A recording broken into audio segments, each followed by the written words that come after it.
Good afternoon, students. Now, today we will solve the remaining sums of this chapter.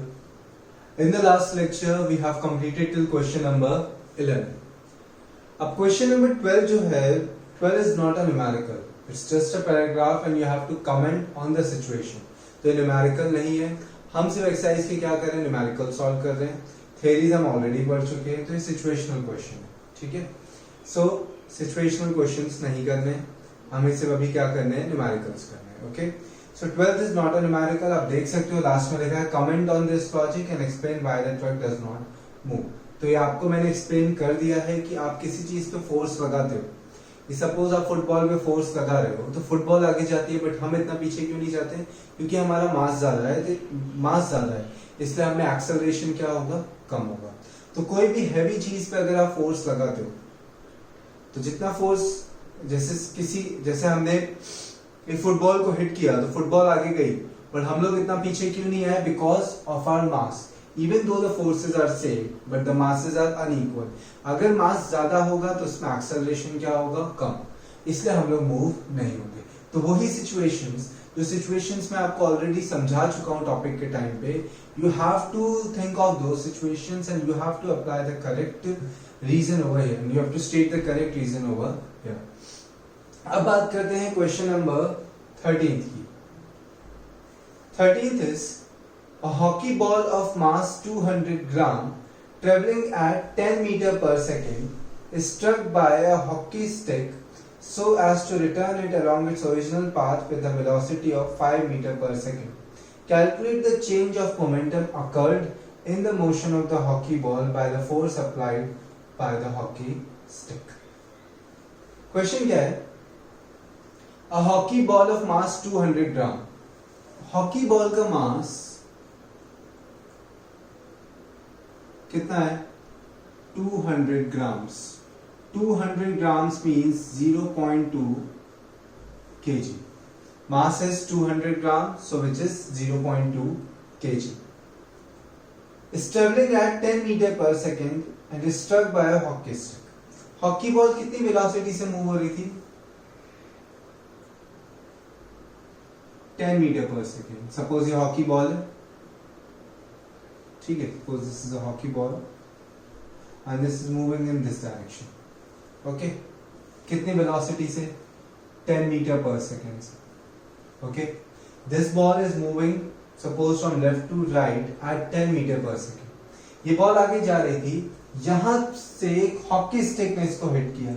Hockey stick ने ये यहां तक गई, यहां से हॉकी स्टिक ने हिट करा तो ये बॉल यहां से इस डायरेक्शन में जाएगी. क्लियर? आपको क्या बोला है? A hockey ball of mass 200 grams means 0.2 kg traveling at 10 meter per second is struck by a hockey stick so as to return it along its original path. वो अपने ओरिजिनल पाथ पे वापस जाती है with a velocity of 5. कितनी velocity से? 5. तो उसकी फाइनल वेलोसिटी हो गई 5. बट मैंने फिगर क्यों ड्रॉ की? जिससे आपको पता चले कि पहले वो लेफ्ट टू राइट टर्न आ रही थी, अब कहां जा रही है? राइट टू लेफ्ट जा रही है, क्योंकि हॉकी स्टिक ने उसे हिट किया और वो उसी पाथ पे रिटर्न हुई मतलब उसका डायरेक्शन चेंज हुआ. सो फाइनल वेलोसिटी 5 है. But as the direction is changing over here, आप देख सकते हो कि यहाँ पे बॉल का क्या डायरेक्शन चेंज हो रहा है. तो इसीलिए फाइनल वेलोसिटी हम क्या लेंगे? -5. ठीक है, ये प्लस में लेते हैं तो ये किस में लेना पड़ेगा? माइनस में. You have to find change in momentum. Now what is change in momentum? Final momentum minus initial momentum. So first of all we have to find initial momentum. PI stands for initial momentum. Initial momentum is mass into initial velocity. Okay. Initial momentum is mass into velocity, so initial momentum is mass into initial velocity. Mass 0.2, initial velocity 10. Answer 2. Unit of momentum is kg, meter per second. Final momentum, mass into final velocity. Mass is 0.2, final velocity is -5. -5 into 0.2 -1 kg meter per second. Okay.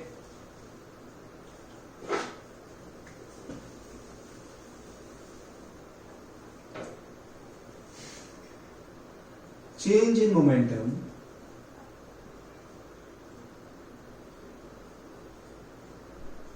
will be final momentum minus initial momentum. What is change in momentum? Final momentum minus initial momentum. What is final momentum? -1 minus initial momentum is 2. Answer -3 kg meter per second. Okay, answer is -3. Minus compulsory लिखना है क्योंकि ball कौन सी direction में जा रही थी? Right to left. Right to left के लिए हमने साइन माइनस लिया था, तो आपका चेंज इन मोमेंटम कंपल्सरी किस में आना चाहिए? माइनस में ही आना चाहिए. अगर आपने फाइनल वेलोसिटी माइनस में ली, अगर आपने ये माइनस में लिया होता तो ये प्लस होता, तब आपका ये प्लस में आता. ठीक है, तो दोनों आंसर्स पॉसिबल है, -3 भी +3. जिसने u माइनस में लिया होगा उसका v प्लस में होगा, जिसका u प्लस में होगा उसका v माइनस में होगा. So it depends upon u.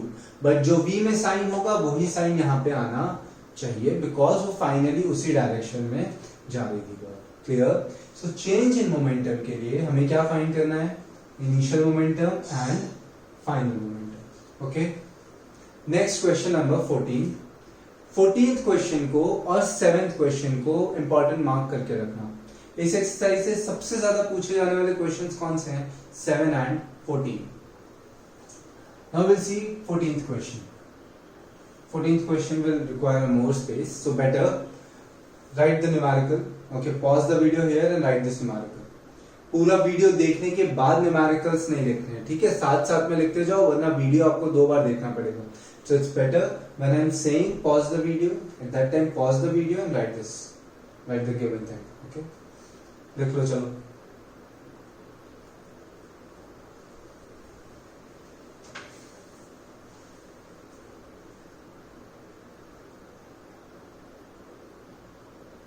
Okay.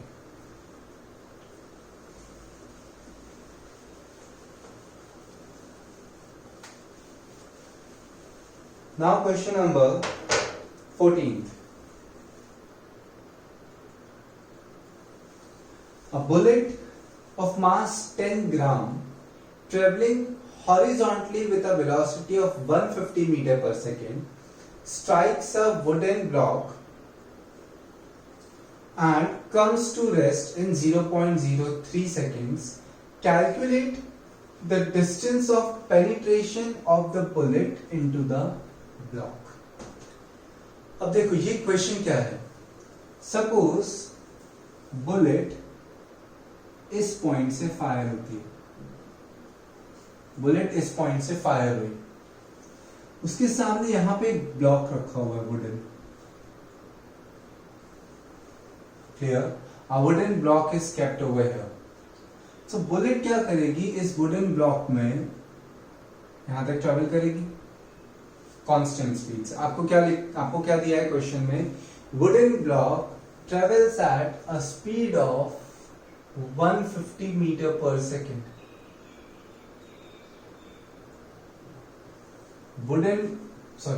A bullet travels at a speed of 150 meter per second. The mass of that bullet is 10 gram. 10 gram means 0.01 kg. Mass of bullet आपको कितना दिया है? 0.01 kg. Bullet कितनी speed से travel करती है? 150 metre per second. Then it collides with a wooden block. Wooden block से collide होगी. वुडन ब्लॉक बहुत ज्यादा थिक है, तो कोलिजन से उसकी स्पीड क्या होने लगेगी? कम होने लगेगी. कम होते होते होते एक पॉइंट ऐसा आएगा, वो वुडन ब्लॉक के अंदर पेनिट्रेट होगी, and a point will come when its velocity will become 0. उस पॉइंट पे वो बुलेट वहीं पे रुक जाएगी. तो उस वुडन ब्लॉक के अंदर बुलेट ने कितना पेनिट्रेट किया? ये डिस्टेंस पेनिट्रेट किया. तो हमें ये डिस्टेंस ही निकालना है. तो देखो, वुडन ब्लॉक को कोलाइड करते टाइम उसकी स्पीड कितनी थी? 150, because it is travelling at a constant speed. आपको बोला सो u कितना है? 150 मीटर पर सेकेंड। इस पॉइंट पे u 150 था, यहां से कम होना स्टार्ट हुआ और इस पॉइंट पे आके 0 हो गया, सो उसकी फाइनल वेलोसिटी क्या हो गई? 0। आपको जो क्वेश्चन में टाइम दिया है वो थोड़ा सा आपको इस क्वेश्चन को समझना है कि टाइम क्या दिया है। जब उसने वुडन ब्लॉक को हिट किया, उस पॉइंट से लेके अंदर तक आने तक, कहां तक? इस पॉइंट तक आने तक कितना टाइम में वो स्टॉप होती है? आपको क्वेश्चन में दिया है टाइम टेकन इज 0.03 सेकेंड्स। क्या लिखा है? A bullet of mass 100 gram means 0.01 kg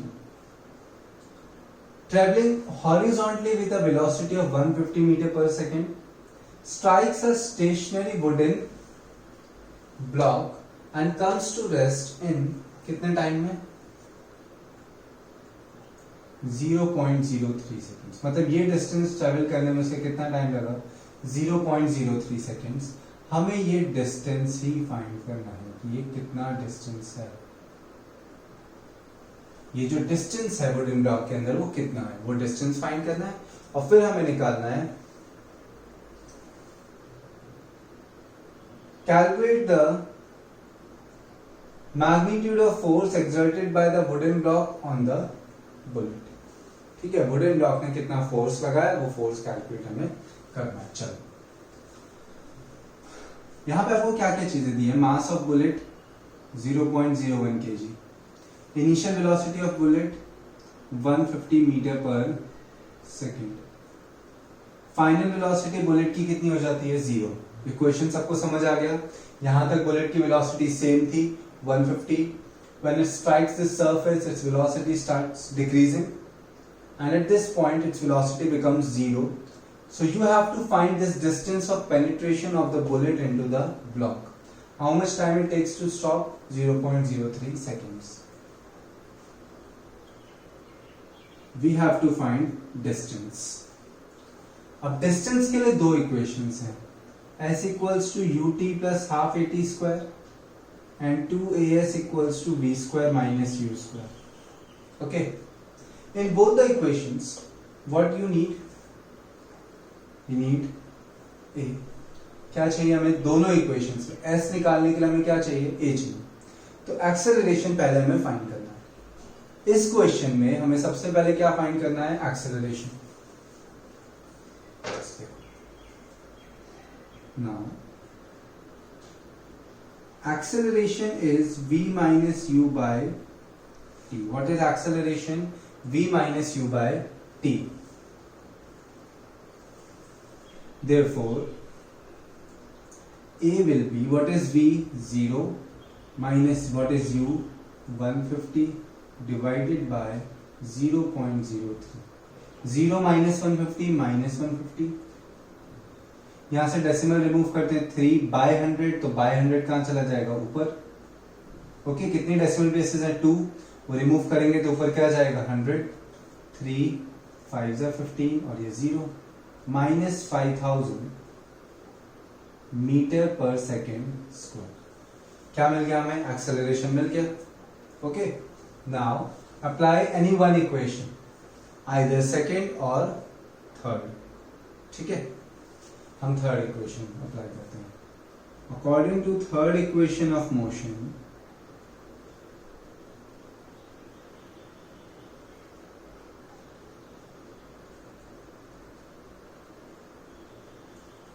to as equals to v square minus u square. According to third equation of motion, 2as equals to v square minus u square. Therefore s हमें निकालना है, बाकी सब चीजें हमारे पास। 2 acceleration कितना है? Minus 5000 into S equals to V square. V कितना है? 0 माइनस यू कितना है? 150। Okay, 2 into minus 5000 minus 10,000 into S equals to minus बाहर 150 into 150. Okay, 150 square means 150 into 150. So S S आएगा, स्क्वायर तो आएगा नहीं, minus and minus will get cancelled, S equals to 150 into 150 divided by 10,000, 15 into 15, 225 divided by 100. Answer is 2.25 meter.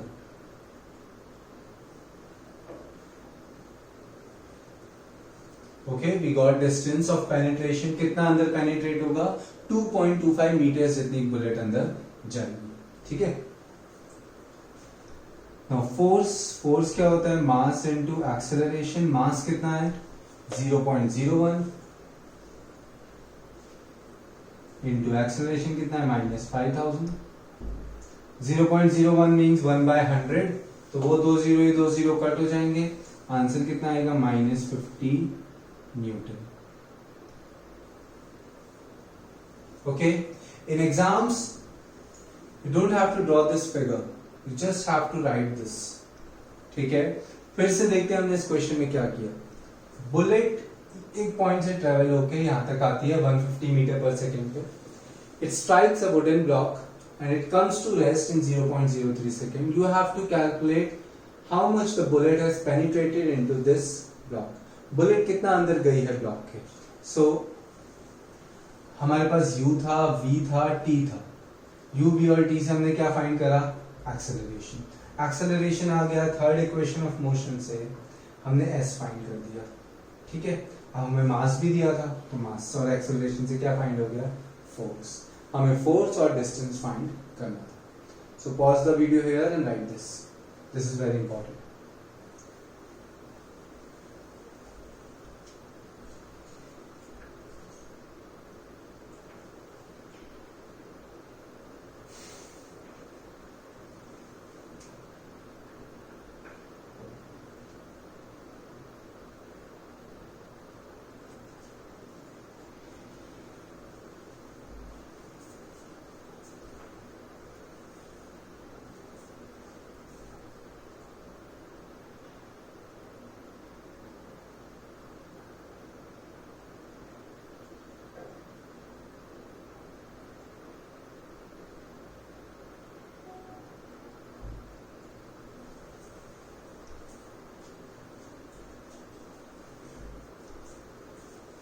Pause the video here and write this.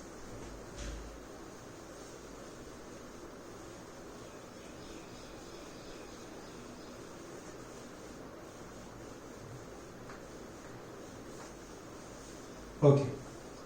Next question. Question number 15.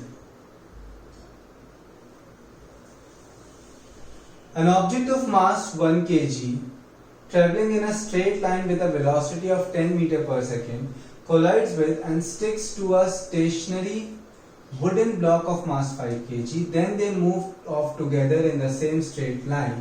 Calculate the total momentum just before the impact and just after the impact. Impact वाला question किस पे based होता है? Law of conservation of momentum पे based होता है. ठीक है, law of conservation of momentum क्या है? m1 u1 plus m2 u2 equals to m1 v1 plus m2 v2. आपको बोला है there are two objects. One object of mass 1 kg is traveling with a velocity of 10. Sorry, it collides with and sticks to a stationary wooden block. एक object है जो 10 metre पर second से move हो रहा है, वो एक स्टेशनरी वुडन ब्लॉक से कोलाइड होता है. स्टेशनरी है मतलब उसकी इनिशियल वेलोसिटी 0 हो गई. कोलाइड होने के बाद दोनों एक साथ स्टिक हो जाते हैं और दोनों साथ में मूव करते हैं. दोनों की फाइनल वेलोसिटी निकालनी तो है, बट आपको उससे पहले क्या बोला है? You have to calculate the total momentum just before the impact. Impact से पहले वाला मोमेंटम मतलब initial momentum of system and just after the impact मतलब ये. ठीक है, तो ये दोनों आपको इसी क्वेश्चन में अलग अलग फाइंड करने हैं. ठीक है, और उसके बाद कंपेयर करके आपको वेलोसिटी निकालनी है. ओके, इस क्वेश्चन में हमें बोला है सिर्फ वेलोसिटी नहीं पूछा है, आपको ये भी बोला है calculate the total momentum just before the impact and just after the impact. Okay, so हमें क्या करना है, law of conservation of momentum में एक ऑब्जेक्ट को 1 से डिनोट करना है, सेकंड ऑब्जेक्ट को 2 से, वो माइंड में सेट कर देना है आपको. So an object of mass 1 kg travelling in a straight line. First object है, उसका मास कितना है 1 kg with a velocity of 10 meter per second collides with and sticks to a stationary wooden block of mass 5 kg. Wooden block का मास हम लेते हैं m2 से, वो 5 kg. Wooden block is stationary means its initial velocity is 0. After collision, both the objects stick together. So their final velocity will be same. दोनों objects एक साथ stick हो जाते हैं और साथ में मूव करते हैं. तो जितनी वेलोसिटी से फर्स्ट ऑब्जेक्ट मूव कर रहा है उतनी वेलोसिटी से सेकंड ऑब्जेक्ट मूव कर रहा है, तो दोनों की फाइनल वेलोसिटी क्या है, सेम है. So let there final velocity be v. कितनी ले ली, v. Now total momentum, इसमें थोड़ा डिफरेंट चीज हमें फाइंड करना है. टोटल मोमेंटम बिफोर इंपैक्ट, क्या फॉर्मूला होता है, लेफ्ट हैंड साइड वाला. बिफोर इंपैक्ट मतलब इनिशियल मोमेंटम. सो m1 u1 plus m2 u2. m1 u1 1 into 10 plus m2 u2 5 into 0. 1 into 10 10 plus 5 into 0 तो 0 हो गया. 10 kg metre per second.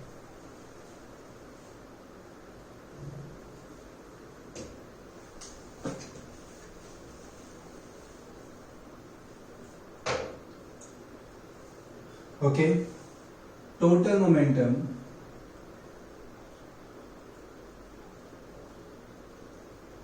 After impact, क्या formula है, m1 v1. अब v1 और v2 final velocities हमने क्या ली है, इसकी v ली है. Let there final velocity be v. Final velocity हमने v ली है, तो v1 और v2 दोनों क्या है, इक्वल है. और दोनों किसके इक्वल है, v के. Plus m2 into v. v common, m1 कितना है 1, m2 कितना है 5.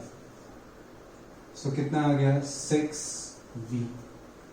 ओके, v कॉमन दोनों में से, m1 plus m2. m1 is 1, m2 is 5. So answer is 6v.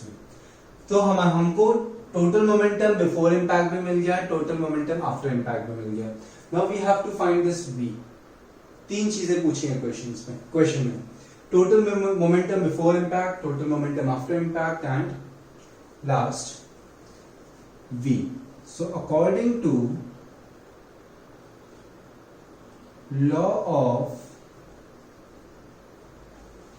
conservation of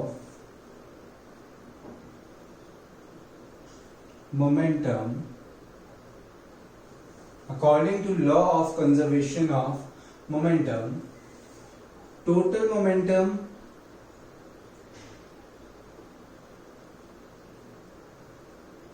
before impact equals to total momentum after impact. Total momentum before impact equals to total momentum after impact. Therefore before impact कितना था 10, after impact कितना है 6v. यही है law of conservation momentum. क्या है, initial momentum और final momentum क्या होंगे, इक्वल होंगे. इनिशियल मोमेंटम क्या होता है, momentum before impact, and final क्या होता है, momentum after impact. So 10 equals to 6 into v. 10 is initial, 6v is final. So v is 10 by 6. 10 by 6 is how much, 1.4, मतलब 6 are 36. 1.66666, उसको राउंड ऑफ कर देते हैं. 1.6 बार आपको लिखना होता है, आप लिख सकते हो, बट मैथ्स नहीं है ये, साइंस में आपको क्या करना होता है, राउंड ऑफ कर देना होता है. तो 6 6 ऐसे चलता रहता, तो 6 को राउंड ऑफ 6 को राउंड ऑफ करके क्या लिख सकते हैं 6 7। अगर आप 6 पे लिखते हो then it's also fine.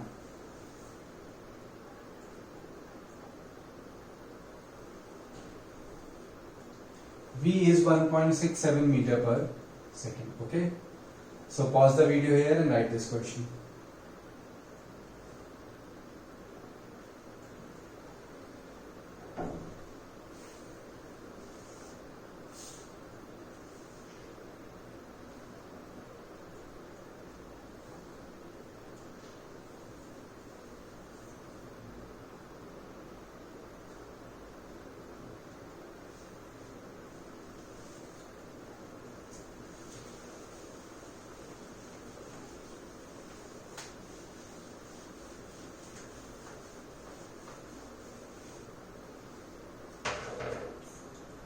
Sixteenth question.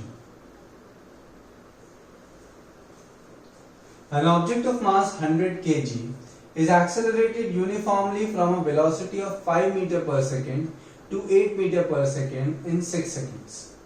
An object of mass 100 kg is accelerated uniformly from a velocity of 5 meter per second to 8 meter per second in 6 seconds. Calculate the initial and final momentum of the object.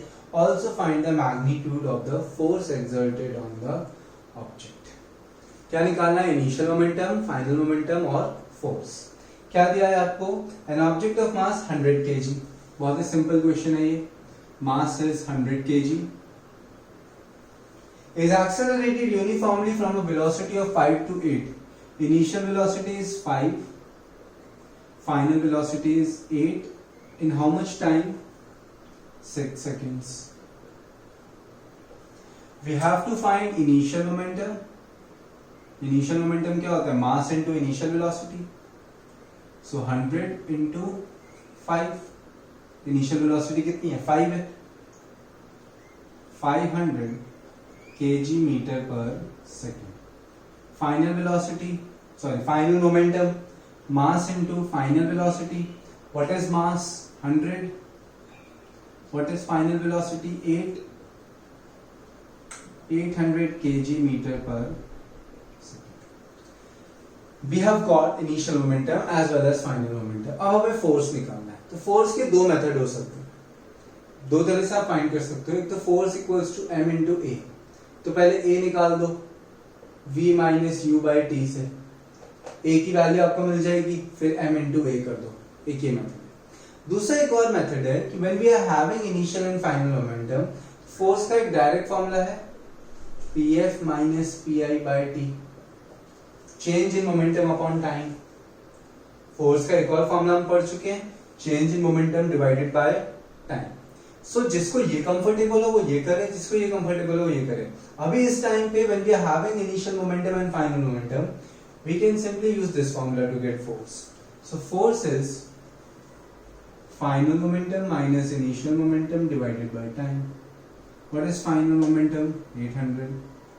Initial is 500.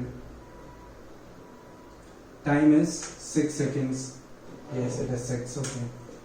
800 minus 500, 300 by 6. Answer is 50 Newton. Force कितना आ गया? 50 Newtons. Okay.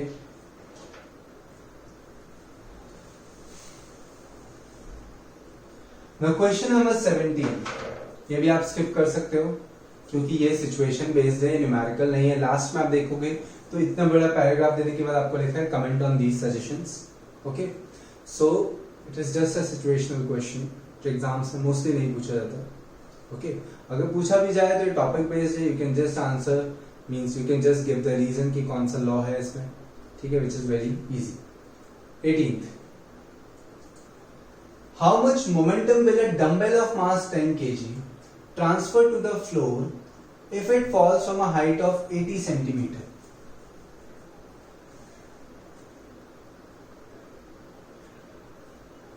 How much momentum will a dumbbell of mass 10 kg, एक dumbbell है 10 kg का, वो 80 centimetre की height से गिर जाता है, फोर्स नहीं किया है, it drops from a height of 80 centimetre, ठीक है 80 सेंटीमीटर की हाइट से वो नीचे छूट गया हाथ से, तो वो कितना मोमेंटम ट्रांसफर करेगा। तो सपोज डंबल इस पॉइंट पे था और ये ग्राउंड है,